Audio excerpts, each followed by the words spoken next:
Hello? I'm on stage. Is this working? Yes, I think we got it. Hey, I got on the phone right there. No way. All That's pretty right. cool. I'm very excited about this. Oh my Man, you gosh. got to work. We got the live thing to work. Okay. All that hard work. So I do this on the background. Now it just keeps replaying on my like editor screen. It just keeps replaying the first video over and over, and you're on the right side now. So I don't know how to turn this off. It's working. I don't really want to mess with it Don't too mess with much. it. Don't touch anything. Can you see the ticker at the bottom? On my little preview. Yeah, I see a Okay. little preview screen. All right. Well, Yeah, it has the so date. I'm going to let you start off. I'm going to try to manage this a little bit as you go for a second. Oh, Um, okay. and then, because I'm the edit this. So, welcome, Code Locker family. We're live on YouTube and on Facebook. We're still figuring out this new thing because I'm I have ADHD and I always have to do something new and different. And I'm a spaz like Improving. that. Always improving. Improving. We'll call it spaz. That's what it is. Spaz, improving, whatever. But we're live. I think it's working. Justin just showed I me think that it it's is working. working. Okay. It says one person following or watching. I think that's you. That's your phone. That's me. So we're good. Yeah. So what's going on, dude? I'm gonna, like I said, I'm gonna give you the floor a little bit. Let me try to mess with this as we go here. Wow, that's a lot of responsibility. Luckily, Absolutely. I did prepare a few skits because I knew this day would come. So we're going to Okay. start with my monologue of Romeo and Juliet, Let's do it. followed by a live action of Othello, and then we'll wrap it up with a recap and a review of the 300 movie. No, I'm just kidding. So Do it. it's been an interesting week. I'll have to say is that as you figure out the tech stuff, that we're into 2023. I haven't messed up my date yet, writing on any documents or anything, but Oh, um, I said this to my coworkers the other day. I go, it's been a good year so far. I don't think I've messed it up once. yeah, So eh, we're good. I'm usually pretty bad at that, but it's worked out pretty good. So yeah, that's been good.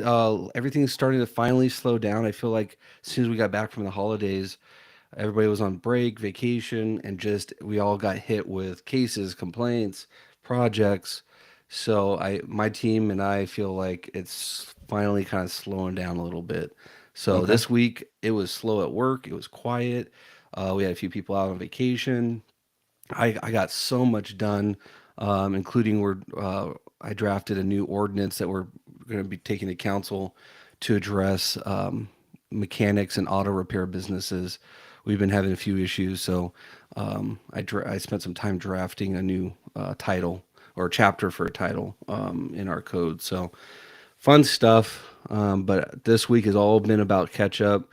I was just telling you, Shane, a little earlier before we hopped on um, that on my way home from work this week, I'm driving on the freeway because I'm one of those commuters that drives like 2 hours to get to my job, and a pole hit the side of my car as I'm driving. I Oh my mean, God. it was so bad. It was so loud. I thought I was getting shot at. I mean, it was loud, and it dented my door frame, which is pure steel.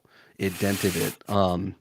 So I had to drop that off today to get fixed. So that's just another downside of being a commuter is these All right. dangers. But It's one of those things. yeah, Well, the likelihood is great because you travel so much. So it is. I've had to replace my windshield. I've had like three what do you call those little cracks repaired. I've had new tires put on. I've had two flats, all in just the last 2 years commuting. okay. I like it. Fun stuff. Fun stuff indeed. So actually we have two viewers. I think one's Trent Tucker. Shout out Trent. He says, Hey, haha, what's no, up? it's me. Hey, he goes, he was ready for the Shakespeare too, by the way. So I'll have to get my monologue out. I'll get that going. there you go. We'll do a future episode on Shakespeare. All right, all right, cool. All right, so let's dive into a second. You said auto repair stuff. Do you guys have not any? You don't have anything on the books for specifically what you're trying to do or what you're trying to use, or let's So dive into that for a second. this is an interesting thing. I think I might have posted this on the Casio forum a while back, looking for help. It's been a struggle because I don't know about your experience with this. but our issue's been with legal non-conforming. So all new auto repair businesses, kind of like bars and some other type of businesses, you have to get a conditional use permit, which has all these requirements that we can enforce, which is Mhm. awesome.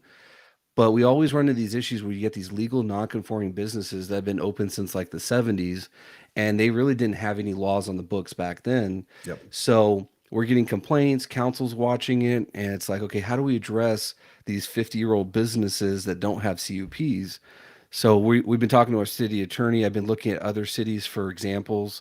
It's not that common actually to kind of go down this road, but we're looking at adopting a new chapter to our municipal code Okay. to address some of these little issues that these businesses are causing. Okay. So very interesting uh, legal legalese, getting into the words of Legal, things. legal mumbo jumbo. Yeah, it's always exciting. I enjoy it as long as I have the time to sit down and work on it. Right. Yeah. The reason I asked to follow up on that is I actually have a couple right now that are also in the same boat. They were probably originally in like a county area, and they are a mess. Unapproved parking, buildings kind of dilapidated. There's no CUP stuff. There's no parking lot improvements. There's no landscape Hmm. plan. There's nothing, right? But they've gone way outside the scope of their work, what they Yep. do, and just kind of going down that process, and seeing if they've lost their legal non-conforming status. Essentially, is kind of like what we're looking for. So, Shut them but down. we'll see. I mean, they've been there forever. It's one of those things where it's just, I don't know. It's weird. I do like those cases like that, like those projects, Hmm. but they take a little work, like you said, with attorneys, city attorneys, whatever, litigation you guys use. So, and I think that's a pretty good segue into what we're going to talk about today, Very good. because today's topic Public is Works. no, not public works. Try again. Anybody else? No, Legal, we should legal, have some, legal. we should have someone from public works on though. That'd be good. Yeah. But no, we're going to talk about city attorneys, litigation. I say city attorneys, but I guess it's any sort of legal representation your agency hires, Hmm. um, ranging from, I guess, whole firms to individuals themselves. I imagine there's probably a huge range of services that people hire. I know there's some cities that actually just will kind of outsource periodically when they need stuff. They don't really have anybody, I guess, I won't say like a retainer, but they don't really use somebody specifically. They just kind of outsource whenever they need it, I guess. But everywhere I've worked, they've always retained somebody. So, what's your experience with city attorneys, or what do you guys do? Oh, that's yeah, I've worked at a couple cities and I'm trying to think. I don't think I've ever worked at a city where we've actually had an in-house city employee that was our attorney. It was always contracted out to a law firm. I've been at cities where the city attorney and the city prosecutor are from the same law firm, but they're different attorneys or partners. Most of the cities I've worked at, including the one I'm at now, the city prosecutor that helps us with code cases is a separate law firm from the one that represents the city as the actual city attorney. Um, so there's different ways of looking at it. I think they both play a pretty good part to what we do in code. I would say generally the city prosecutor is the one that helps us with getting these cases into compliance, take them to court, maybe getting a receivership. They're the ones that help us with the criminal violation type of things, where the city attorney is kind of our backup. They're covering us so we don't get sued. They help us draft new ordinances. They help us deal with certain things that refer to the city to make sure that we're safe and we're acting in good faith. So it's a partnership, I think, between the two types of attorneys. I think it's just one of those things where it's, I mean, my relationship, like I guess on a personal level, we'll start there, the lowest level, and then work our way up. It's always been good. Sometimes I've come across different attorneys and or firms, and they seem kind of distant. Like they don't really, they have their own office somewhere. Maybe every once in a while they'll come in to pick up some cases or some paperwork, or maybe pick up their bill. or whatever. Oh But yeah. they're definitely on top of that. No, we shouldn't say that. We should say that. But no, I don't. I think it's just on an individual level. It's been pretty good. Um, I've never had any attorneys where like they're complete knuckleheads or outside the scope of what you're trying to do, or that they really don't get it. Um, I've heard stories of places where they don't like their legal representation because they don't understand what code does. It's not really like what they're trying to achieve. But in my experience, it's always been pretty good. Um, it always blows my mind on we go through our whole process and give everybody, due process and all this time, 30 days, 14 days. Hey, here's this notice, here's that, here's this mailing. But still, when you get to that level, that even then sometimes it's like, all right, let's give them more time, or we came up with a different deadline.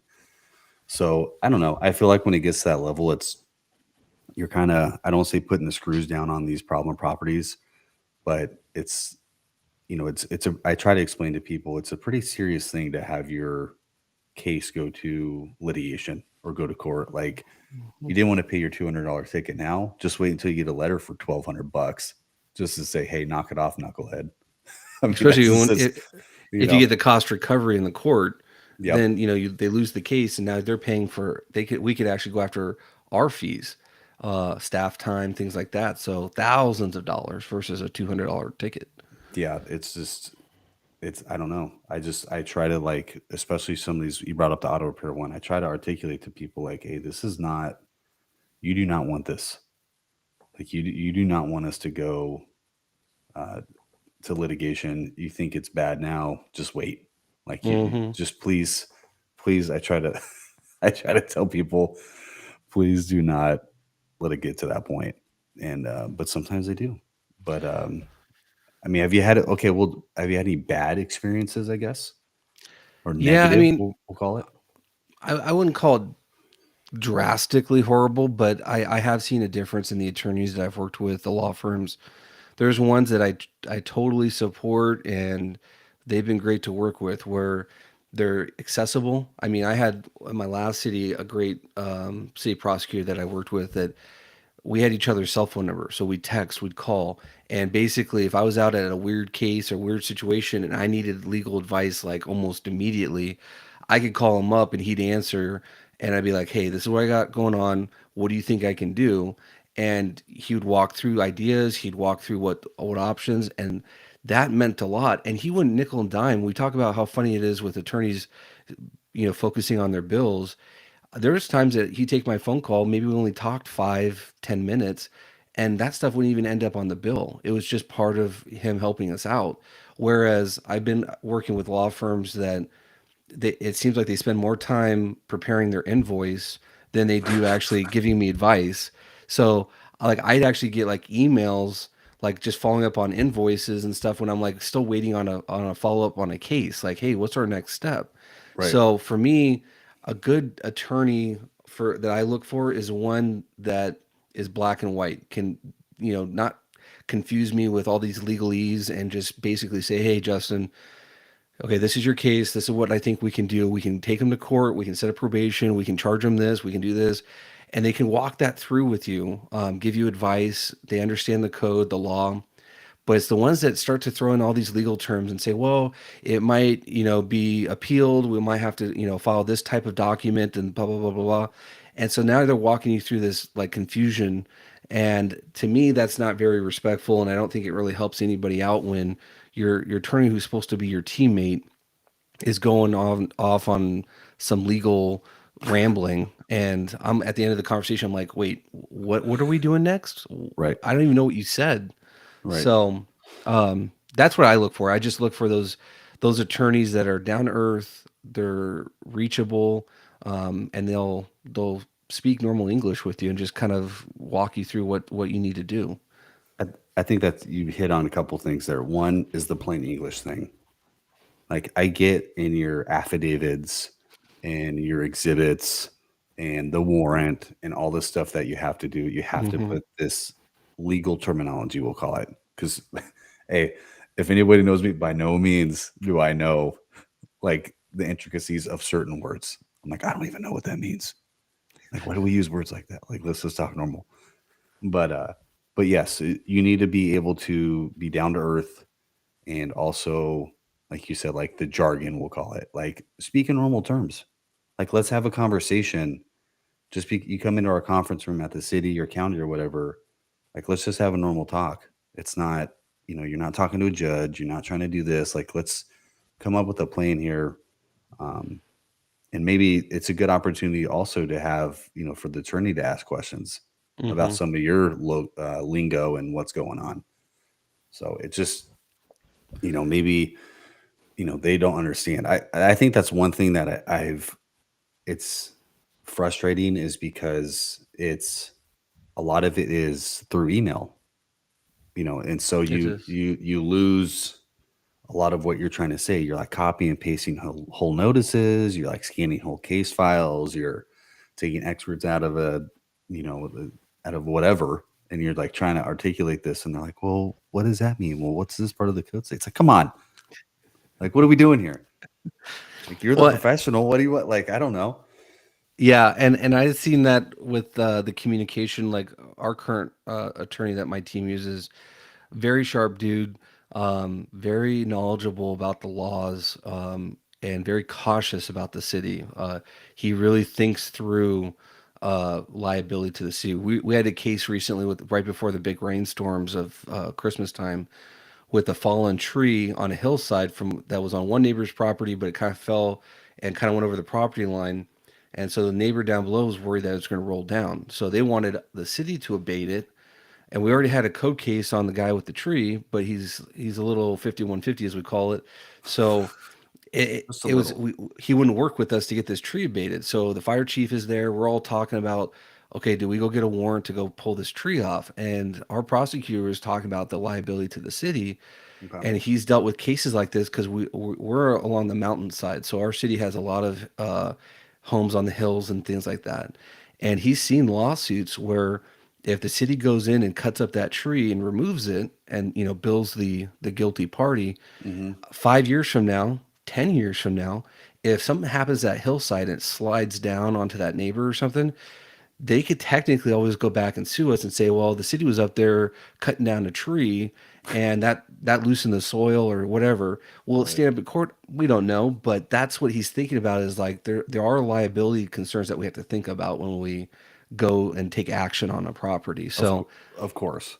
I it's mean that important. it is important, and I think part of what we do, we talked about auto shops this, earlier. We'll just kind of keep rolling with that. Part of what we do is all this research, all this, going through all these files and old files and county assessors reports and doing all that stuff. Because the last thing anybody wants to do as an individual, I believe, maybe there's some cynical people out there, I don't know. But the last thing I want to do as a, you know, code enforcement officer, code compliance officer, and, whatever title you want to give us, is tell somebody to remove something or do something when it's something they can have. It's one of those things where you just need to have a clear picture with your representation of what you're trying to do and what you're trying to accomplish and what you've done, really. Mhm. um I just I don't, it to me it's kind of like, would you agree that when you're at that point, that's like the means to an end?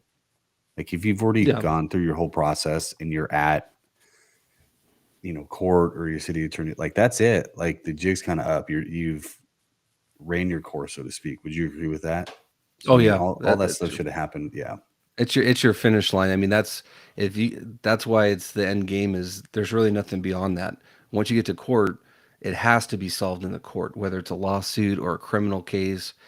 You try to do all the administrative stuff like letters, citations, those penalties to kind of wake them up. But this is the end all be all, is like the old school way. We've always had courts ever since the Yeah. country was founded. We didn't have all these little citations and stuff back in the 1700s, but it always solved itself I'm out in the sure there was court. something. Some yeah, Robin Hood type thing with a notice. But Robin that's what, Hood and yeah. Little John running through the forest. Stop coming after me for my weeds. I love that movie. It was a The good one. I just the watched it a few Robin weeks the back. Robin Yeah. Hood Disney movie. Oh yeah. Yeah. Robin Hood and Little John go running through the forest, dooby dabby dooby dab, whatever it goes, something like that. I don't know. That's a good one. Anyways, but yeah, I don't know. I guess we'll talk big picture then. Like, you've worked at multiple places. It's not like a dig, it's not like relationships. Like, Oh, you've it's had okay. multiple It's okay. relationships. I've worked at multiple places as well. I get around, we'll call it. Um, I've had short-term relationships, yes. it's a thing. It's a thing. One night stands with agencies. Is that what we're Cities. talking about here? Um, but I guess, okay, you talked to individual level. What about as a whole? Out of the places you've worked, have you seen a disconnect? Have you seen places that are really good? Is there, agencies you worked at where, litigation and city attorneys was not really a thing or almost frowned upon, or like, hey, we don't really do that here? Or, I mean, what's your take? Or it's been like, that's the go-to for everything. Yeah, I mean, my first city, I liked how, and I don't, it's not that common, but I liked how the city attorney that would sit up there on the dais with the council was the same law firm Did as you just say dais? the dais. Explain. I don't know what is that? You caught me off guard here. It's the the where they all sit, the kind of like the podium, the elevated Okay. desk that they sit at when they vote. So that's what we call the dais, is where they all Okay. sit up there. I didn't know that. Um, As a peasant and a commoner, I just look at it as, just where the upper echelons are. So, I'm a jester. okay. Perfect. Great. Okay. But that, Anyways. yeah, I liked it when the city attorney was the same law firm as our prosecutor, that they were both partners, so they both communicated well, and it was just a good relationship. We could bounce emails off each other. The city attorney would make opinions on liability to the city. The prosecutor would talk about how we can take this to court, and they would, ask questions, and they'd get into the weeds of the case and be like, okay, give us a little bit more detail on this. It'll help us in court. Okay. One city I worked at, I really liked our prosecutor. I guess he came from the water district, I guess, but Really? he was like, I called him like a bulldog. I mean, this guy, This he guy's the was, ringer.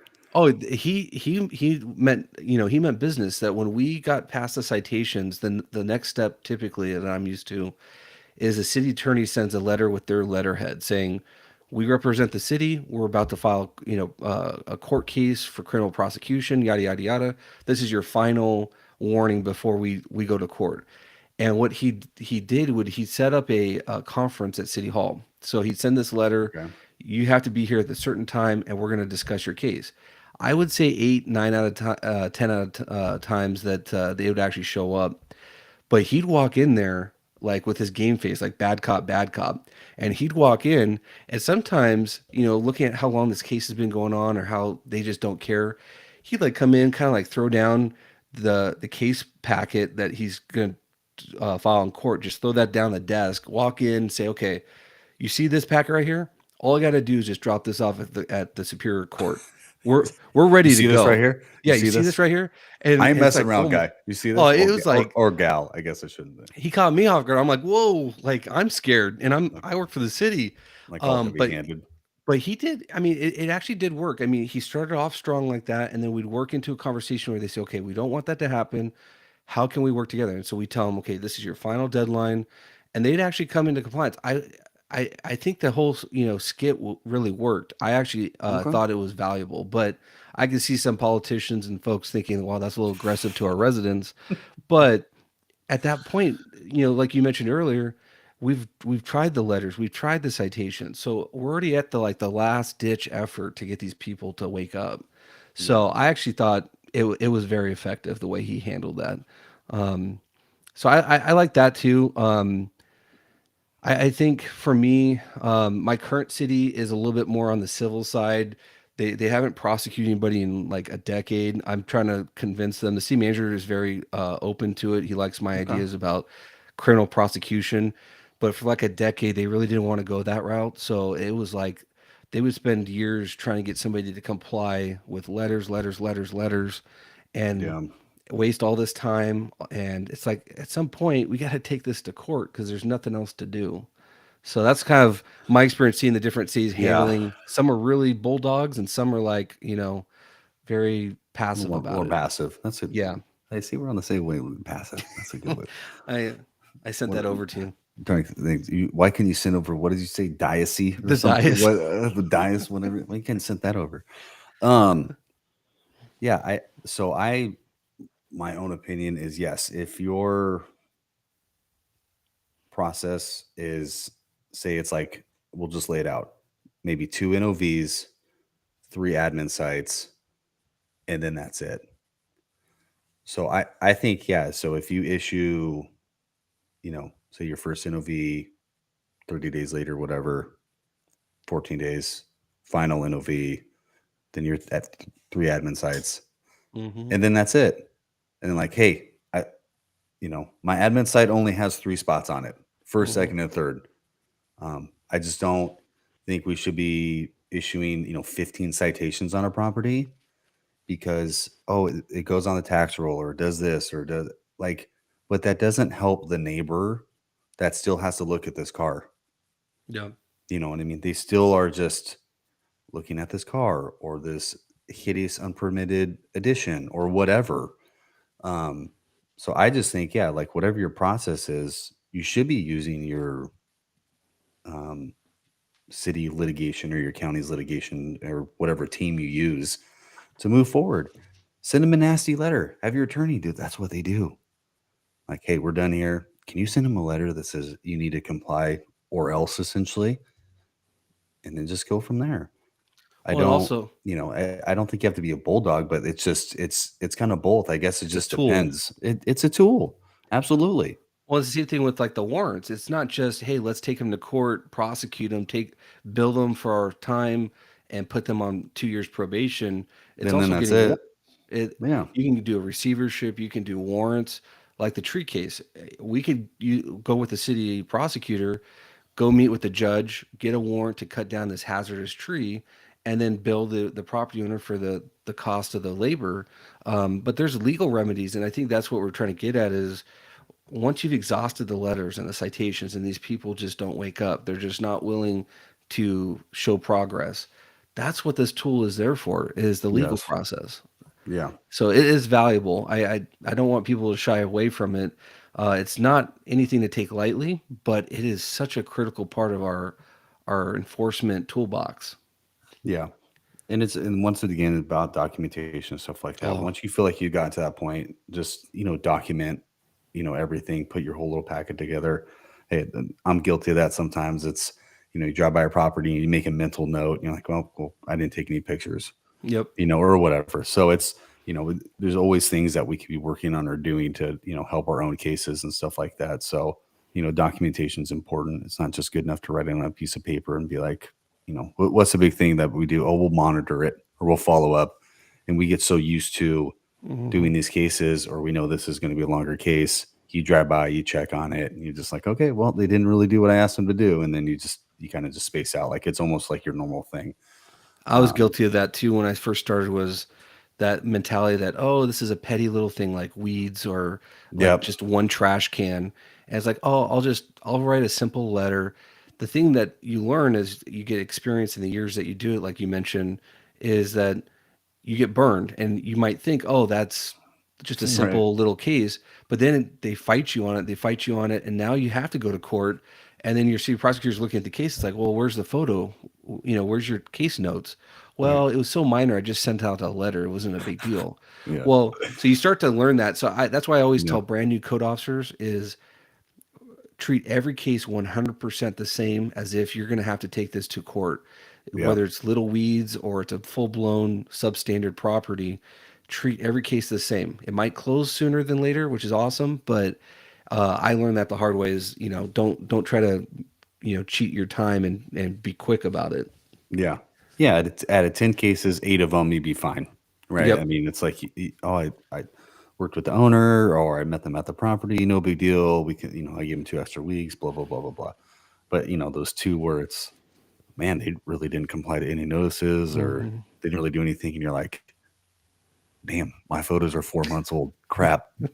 Because it's like, then I think, you talked about being a new officer, also being a seasoned officer, we'll call it, you,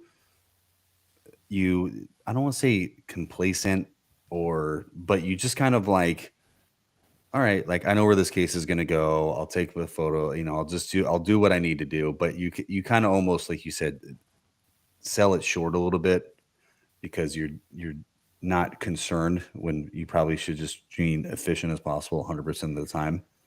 So it happens. I mean, everybody does it. It's just one of those things. Yeah. But we should all try to be better about that. So that's my motto: be better today than you were yesterday. So, with Well, and I anything, you know, and one thing that I just got an old memory that I have thinking about these attorneys is when I first got into code and I went through the certification process, the 3 modules to get ready to become a code officer. They had a speaker. I forgot what module it was in, but it was about legal stuff. But he happened to be attorney, and this was an interesting thing. I haven't really met anybody like this since, but he used to be a city attorney or prosecutor that worked on code cases for a large city in Southern California, but he ended up branching off and making his own firm where he represented residents that were in violation. So now he's on the other side of the fence, kind of figuratively speaking, where it's a resident that gets notices from the city, and basically people would hire him to help them navigate through the legal process. How should they comply, or is the city overreaching, or yada yada yada.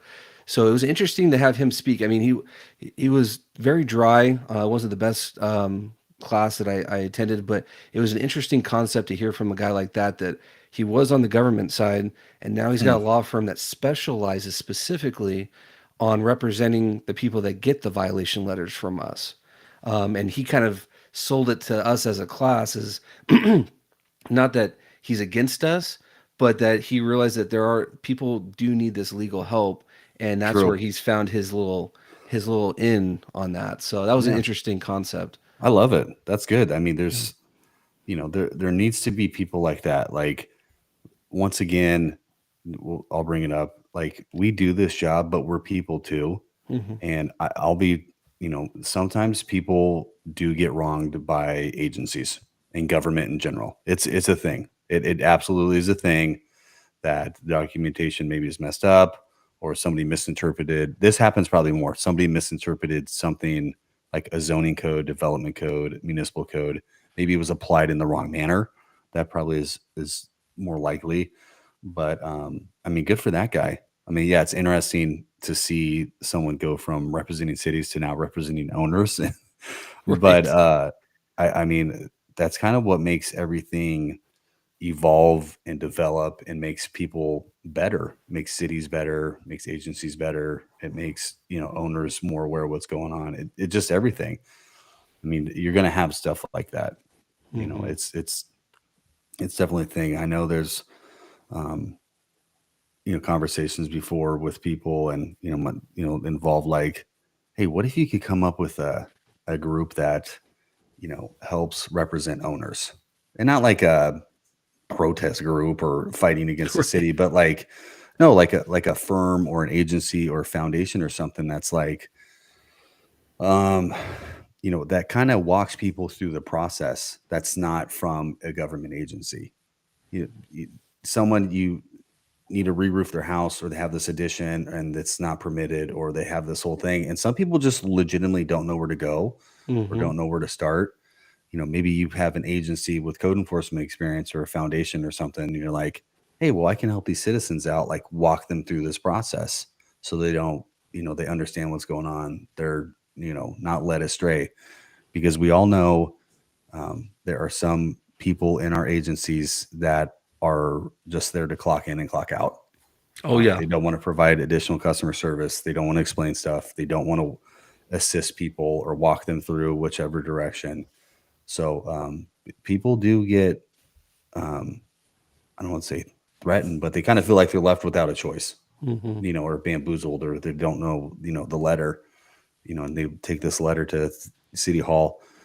Excuse me, planning department, can you explain to me what this is? And then it's just like, well, no, I can't help you. You got to get an attorney, or I don't Hmm. know what this is. What do I look like? Your rep? It's like, come on, you can't tell them what this means. You can't show them what this means, especially if they put their name on the clipboard and they said waiting. You know what I mean? That's our job, right? And it's sad to see that there are government employees It's a that thing. It they really is. yeah, they don't have that mentality that No, what is the definition of our job? Public service. that's So what it's we like do. if you're not willing to serve the public, then that's what the whole private sector is for.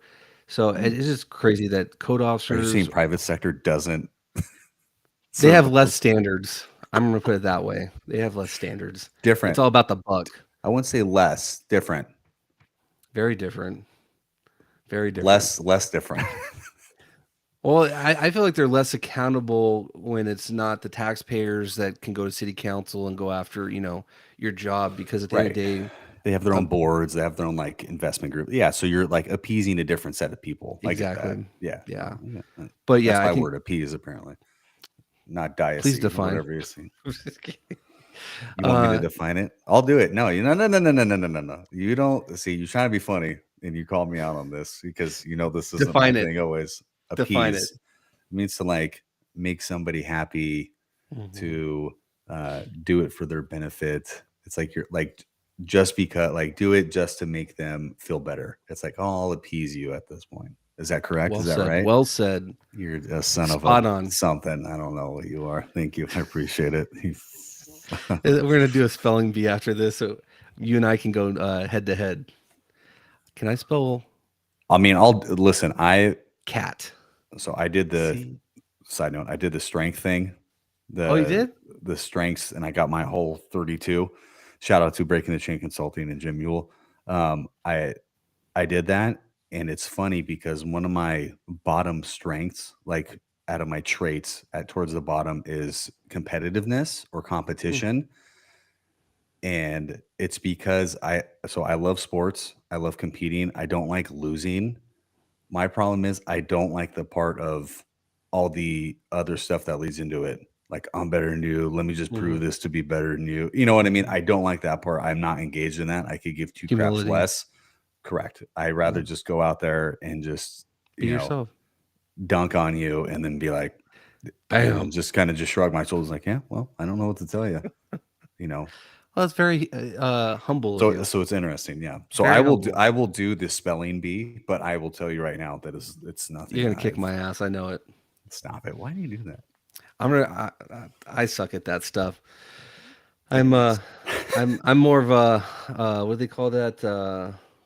Where you learn A by seeing. non-spelly bee person? Yeah, I suck at the memorization stuff.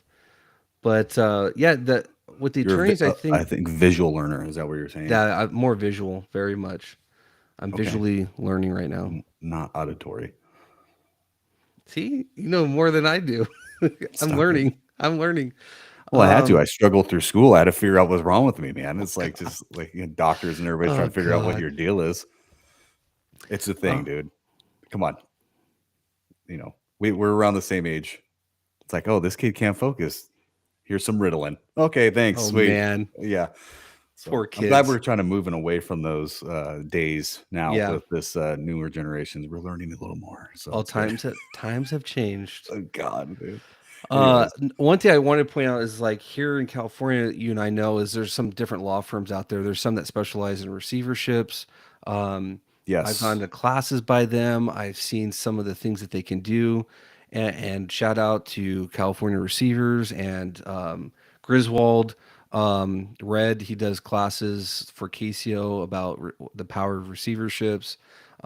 So great Yeah. resources. We just listing ones that we know. Is that what we're doing? Yeah, I'm just giving ballpark ones out there that Nice. we deal with here in California, and then of I course the know big one is Silver and Wright.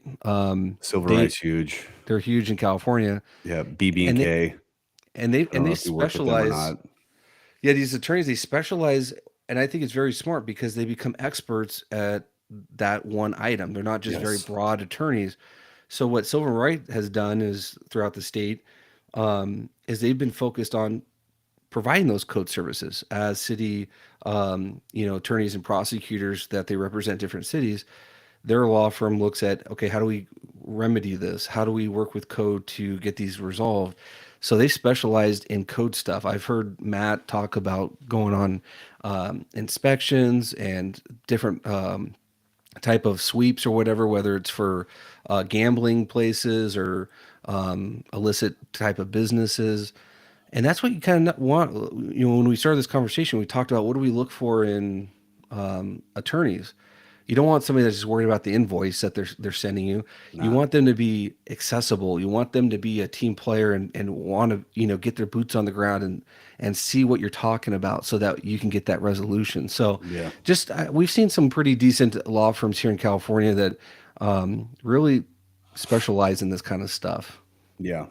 I've I've met what would you say? I've met people who have used Silverlight. Hmm. I've gone to classes, with Silverlight and have talked to them and stuff, like very approachable, down to earth, great individuals there. I haven't had an agency where they've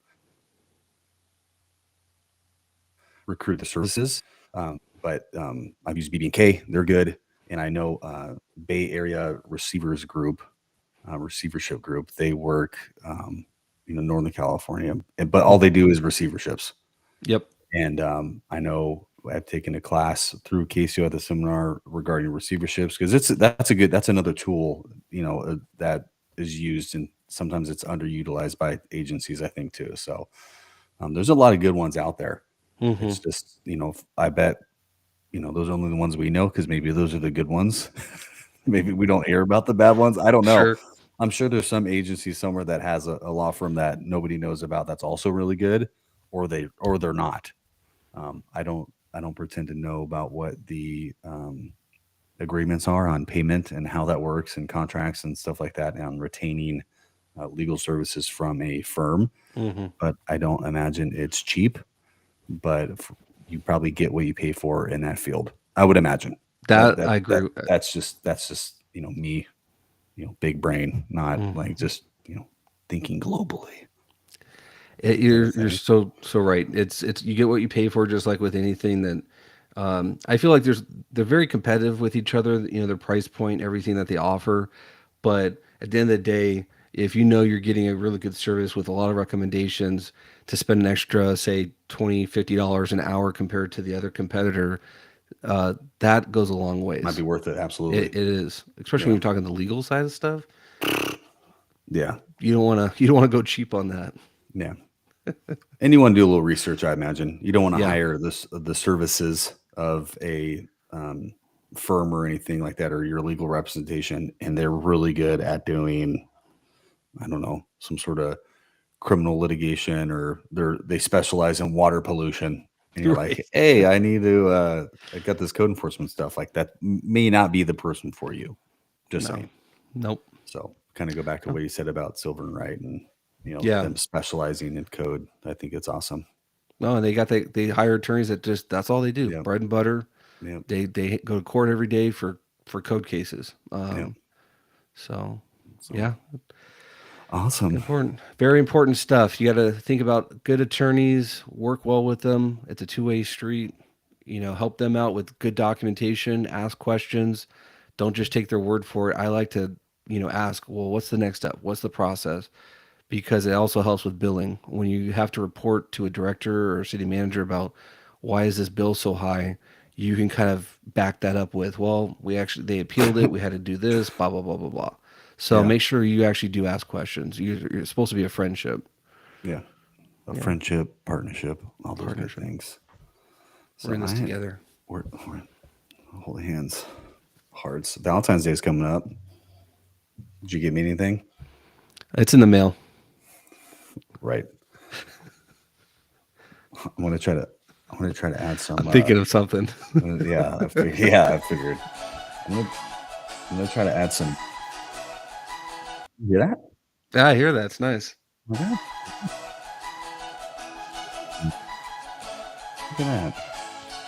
It's kind of peaceful as we leave here. All right. Yeah. All right, brother. You got anything else that you want to add for today? No, great discussion on attorneys. Another week down. Happy 2023, everybody. We look forward to Right. all of the fun stuff. 2023. And a teaser for next week. We've been trying to schedule this for a few weeks now. I've been emailing back and forth with someone from the Bay Area Receivers Group to talk about city attorneys, their take on everything, and, you know, kind of wrap up everything that we said, but with a nice bow, and, you know, articulate it probably a little better than us trying to have a spelling bee here. But yeah, so that should be good. That should be good. That would be So fun. yeah, absolutely. And you know, thanks to everybody for watching. We did go live today, and we were live. I think Great we got show. It worked we out got up great. to 5 people. There was 5 people watching. Thank you guys.